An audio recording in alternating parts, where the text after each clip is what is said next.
Well, chapter 3, Sin Against God. Oh, here's where you'll see at the footnote on page 48, footnote 1, she talks about these phrases relational theology and process theology. And nice footnote. So you should read it. You should always read footnotes, of course. I think this chapter is a good example of why Marjorie Suchocki has been definitely one of my very favorite theologians during my career. Certainly, especially among living theologians, she rates very high in my book. It is interesting, though. I on 48, the sentence that begins the text that begins on or ends the page on 48. She says something very sparse. Christian faith is essentially theistic. Of course, theistic derived from the Greek word theos, meaning God. So essentially believes in a God or one God, maintaining that Jesus Christ reveals something of who God is. That not that it's not true. It's just it's a fairly humble claim, isn't it? That Jesus Christ reveals something of who God is, and that God relates to us. I notice that in the rest of the chapter, she's a little bit stronger in her Christological affirmations. And it's certainly true that we believe that as Christians that Jesus reveals God to us in a kind of definitive and ultimate way without revealing all there is to know or all there is of God, because we couldn't even comprehend it anyway. But it's just interesting to say reveals something of who God is. I might want to say reveals what is most important for us to know about God. But that's a small point. I really like kind of this reflection at the beginning of the chapter with some of these kinds of statements. This is second full paragraph on 49. We think from the midst of experience, no matter what our capacities for self-transcendence, and not from some privileged position that allows us to survey all of existence unmuddied by our perspective. So we're always in the midst of experience. And again, this experience really comes down to this complex web of interdependent events, relations, conversations, and just moments of experience throughout the universe that flow into us in every moment. Really wild stuff.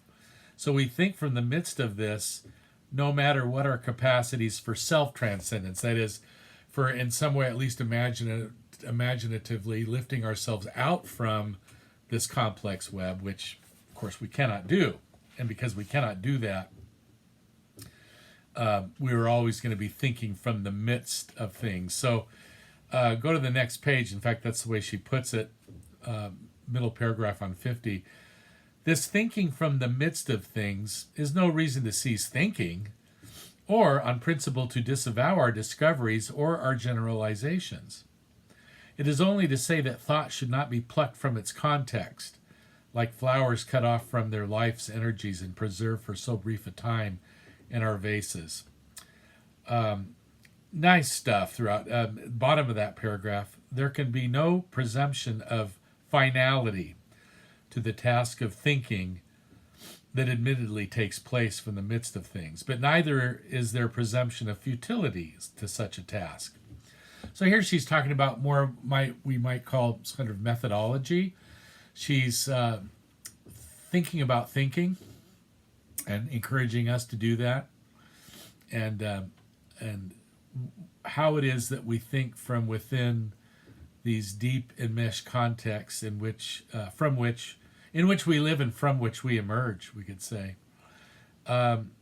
So next across the page, so then Christian thought takes place from the midst of flux and continuity that is ever shaped into that is ever shaped into a world of meaning. Love this stuff. Christian thought shares with all peoples the experience of the world as both flux and continuity, but its particular shaping of this experience of the world is deeply influenced by the presupposition that even in the midst of history we can know God. This presupposition undergirds Christian experience and is naturally reinforced by Christian experience. Interesting. So the presupposition that we can know God undergirds Christian experience, and then that presupposition is reinforced by Christian experience. So the idea being that our mental or intellectual presuppositions profoundly shape our experience of the world, and hopefully also then those experiences, how she say it there, reinforce the presupposition.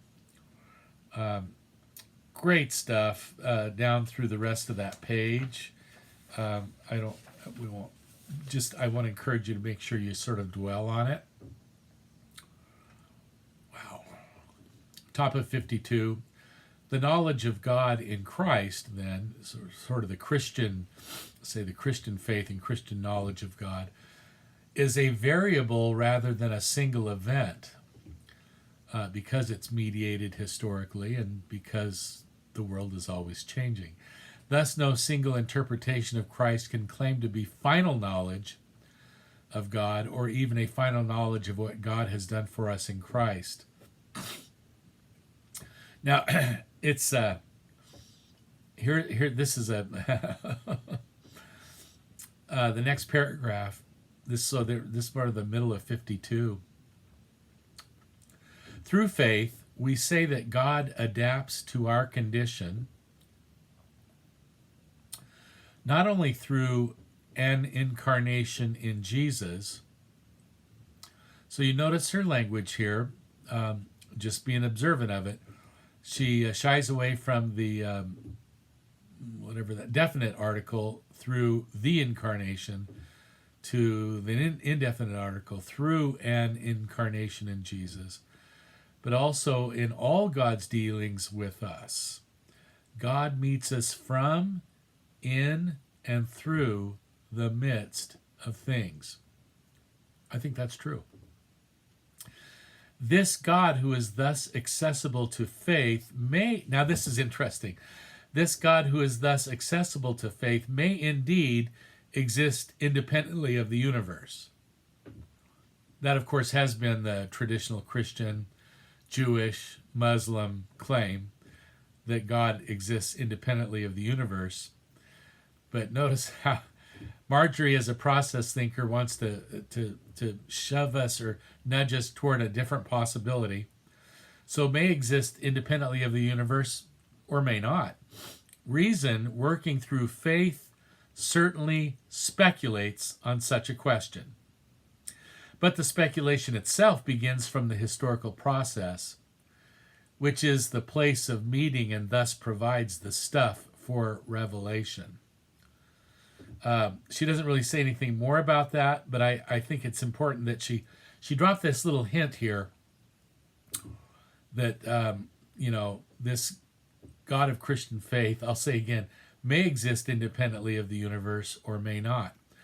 And the may not possibility is the one that is more attractive, I think, to her, partly because it does start to move us toward what Richard Rice has already described as a process theodicy in our earlier readings. I really think that what I appreciate about this, go down to the bottom of 52, whereas the traditional mode of thinking about Christian faith tended to dehistoricize the elements of, or the contents of faith, as if in fact it were possible to have a perception of God untouched by the ambiguities of history. Theological thinking from the midst of things must put away such pretensions and embrace fully the incarnational nature not only of Christ, but of the Christian faith itself. What she's saying here I think it's had a big influence on me. I think she's had a big influence on me.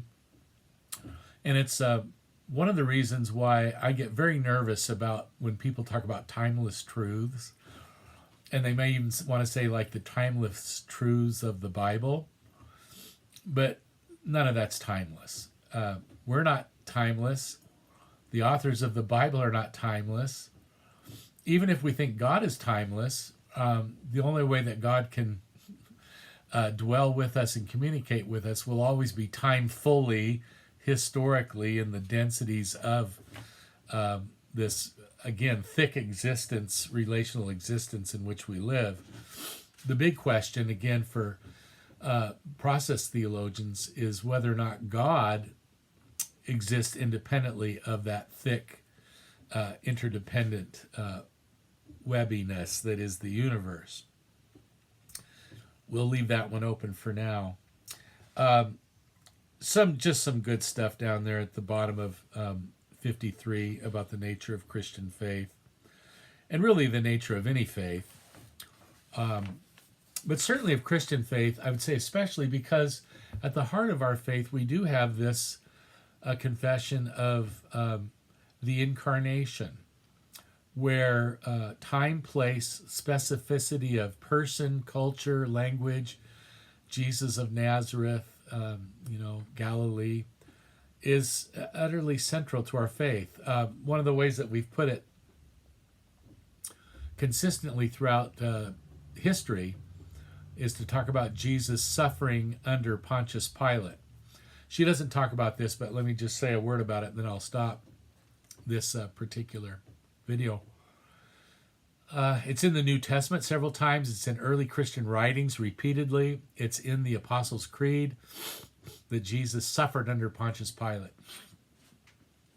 The specificity there of time, place, politics, the Roman Empire, Roman occupation of Judea and of Jesus' people, all of this is central to Christian faith in a way that, well, we could say Judaism, we inherited a great deal of this from Judaism.